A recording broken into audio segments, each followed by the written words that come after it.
നമസ്കാരം. അസീം മുനീർ എന്ന് അമേരിക്കയിലെത്തിയോ അന്നു മുതൽ ട്രംപും യുദ്ധക്കൊതിയനായി മാറി. ആദ്യം ഇറാനെ ആക്രമിക്കാൻ ചെന്ന് നാണം കെട്ടു. ഇപ്പോൾ റഷ്യയെ ആക്രമിക്കാൻ യുക്രൈന്റെ സഹായം തേടിയിരിക്കുകയാണ്. റഷ്യയും പ്രകോപിപ്പിച്ച് സർവനാശമാണ് ചോദിച്ചു വാങ്ങാൻ ട്രംപ് പോകുന്നത്.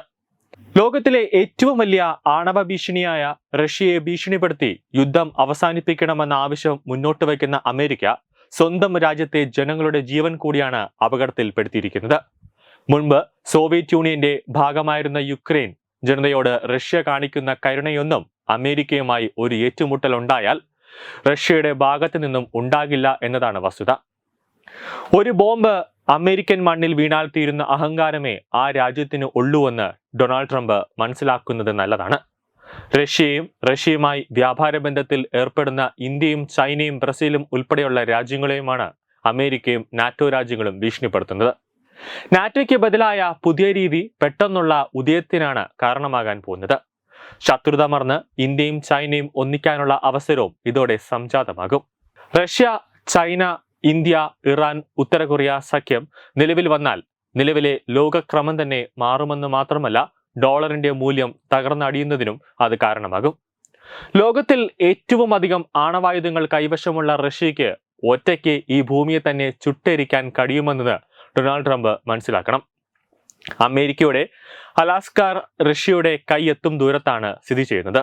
ഈ പ്രദേശം കണ്ണടച്ചു തുറക്കുന്ന വേഗത്തിൽ റഷ്യ വിചാരിച്ചാൽ തിരിച്ചുപിടിക്കാൻ കഴിയുന്നതേയുള്ളൂ. യുക്രൈനുമായുള്ള യുദ്ധം അവസാനിപ്പിക്കാൻ റഷ്യയ്ക്ക് 50 ദിവസത്തെ സമയപരിധി നിശ്ചയിച്ച ഡൊണാൾഡ് ട്രംപ് ഈ കാലയളവ് വരെ അമേരിക്ക എന്ന രാജ്യം ഉണ്ടാകുമോ എന്നാണ് ഉറപ്പുവരുത്തേണ്ടത്. ലോകത്തിലെ ഏറ്റവും വലിയ രാജ്യമായ റഷ്യയെ ആക്രമിക്കാൻ നാറ്റോ രാജ്യങ്ങൾ ചിന്തിക്കും മുമ്പ് തന്നെ ഈ രാജ്യങ്ങളെ ചാരമാക്കാൻ റഷ്യയ്ക്ക് കഴിയും. അതും നാം മനസ്സിലാക്കേണ്ടതുണ്ട്.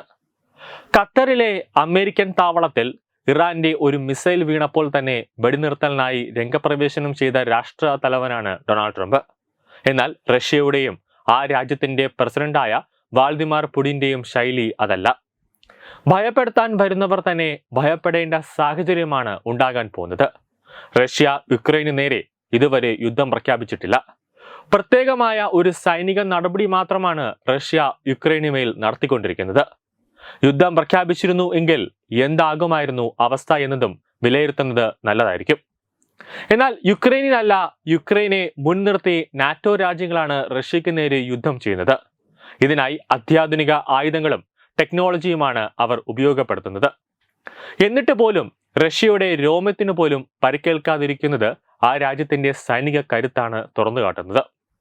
എന്നാൽ നാറ്റോ രാജ്യങ്ങളുടെ സകല പ്രതിരോധ സംവിധാനങ്ങളും തകർത്ത് തരിപ്പണമാക്കിയാണ് റഷ്യ ഇപ്പോൾ യുക്രൈനിൽ മുന്നേറുന്നത്. ഈ പ്രതിരോധ സംവിധാനങ്ങൾ തന്നെയാണ് അമേരിക്കയിലും ജർമ്മനിയിലും ഫ്രാൻസിലും ബ്രിട്ടനിലും ഉള്ളത്. റഷ്യയ്ക്ക് മുന്നറിയിപ്പ് നൽകും മുമ്പ് ഡൊണാൾഡ് ട്രംപ് തിരിച്ചറിയേണ്ട ഈ കാര്യങ്ങളാണ്. ഉത്തര കൊറിയൻ ഭരണാധികാരി കിം ജോങ് ഉൻ മുൻപ് ആണവ മിസൈൽ അമേരിക്കയ്ക്ക് നേരെ തിരിച്ചു വച്ചപ്പോൾ പേടിച്ചു വിറച്ച് സമവായത്തിനായി ഓടി നടന്ന ട്രംപിന്റെ ഭൂതകാലം റഷ്യയ്ക്ക് നേരെ എടുത്തു ചാടുന്നതിന് മുമ്പ് മറ്റു നാറ്റോ രാജ്യങ്ങളും ഓർക്കുന്നത് നല്ലതായിരിക്കും. റഷ്യയെ വിരട്ടുക, സമാധാന ദൂതനായി അവതരിച്ച് യുദ്ധം അവസാനിപ്പിക്കുക, ഇതാണ് ട്രംപ് മനസ്സിൽ കണ്ടതെന്ന് തോന്നുന്നു. പക്ഷേ ഈ യുദ്ധം അവസാനിക്കാൻ പോകുന്നത് റഷ്യ നിശ്ചയിക്കുന്ന പ്രകാരമായിരിക്കും. ട്രംപിന്റെ വിരട്ടലൊന്നും പുടിനോട് വില പോകില്ല എന്ന് മാത്രമല്ല, ഇനി പ്രയോഗിക്കാൻ പോകുന്നത് റഷ്യ തന്നെയായിരിക്കും. അനുസരണയുള്ള ഒരു പൂച്ചക്കുട്ടിയെ പോലെ റഷ്യ എന്തു പറയുന്നു അത് ട്രംപ് കേട്ടുകൊണ്ടിരിക്കും. അല്ലാതെ ഇങ്ങോട്ട് ഏതെങ്കിലും വളച്ചിൽ റഷ്യയുടെ അടുത്ത് കാണിച്ചാൽ തകർത്ത് തരിപ്പണമാക്കുക തന്നെ റഷ്യ ചെയ്യും. ന്യൂസ് ഡെസ്ക് തത്വമൈ ന്യൂസ്.